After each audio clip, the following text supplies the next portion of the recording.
আমি আবুল, আপনি কেনা আমি জিতছে। তোমার এক্স ভালো আছে তোমার ছোট ভাইয়ের সাথে, এখন চলো আমরা যাবো। তোর চিন্তা ভাবনা ঝামেলা আছে কিন্তু নিজেও তুই তো হতাশ করলি পুরা। হ্যাঁ দেখে তো ধরা পড়লে কিন্তু বিপদ আছে। নাটক কম করো প্রিয়। তুমি জানো আমার চোখ কয়টা? আমার গয়না কই? আমার গয়নাটা নাই এখানে। বাড়ির বউ ওই বাইরে 5,000 টাকার জন্য ফকিন্ডিগিরি করতে যাবে না। তোমার আম্মা যেদিন আমাকে অনুমতি দিবে আমি ঠিক সেদিনে চাকরি করব। হ্যাঁ, আপনি বলছেন আপনার বাবা নাই, এখন আপনার বাবা আসলো কোত্থেকে? আমাকে সত্যি রাজধানীর মতোই রাখে। নিজের চোখেই তো দেখলাম। ওরে বাবারে, ওদিকে ফলে যাচ্ছ।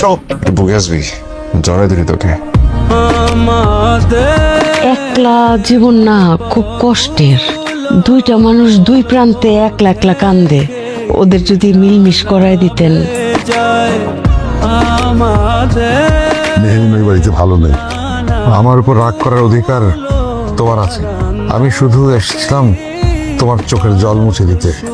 তুমি কি মাকে মিস করো? অনেক মিস করি। একটা মা তখন সবচেয়ে আসসালামু আলাইকুম বন্ধুরা, আপনারা এটা আমাদের গল্প নাটক 13 নম্বর পর্বের জন্য আপনারা অনেকেই কমেন্ট করতেছেন এবং বলতেছেন এই নাটকের 13 নম্বর পর্বটা কবে আসবে। তো ফাইনালি আপনাদের জানিয়ে দেব আজকের এই ভিডিওতে 13 নম্বর পর্বটা কবে আসবে এবং কি করলে আপনারা পাবেন। তার আগে বলে রাখি বন্ধুরা, আপনারা যারা 13 নম্বর পর্ব এটা আমাদের গল্প 13 নম্বর পর্বটা সবার আগে দেখতে চাচ্ছেন, অবশ্যই আমাদের ইউনিক আপডেট পেজটিকে ফলো করে রাখতে হবে, তাহলে 13 নম্বর পর্বটা সবার আগে দেখতে পারবেন এবং 13 নম্বর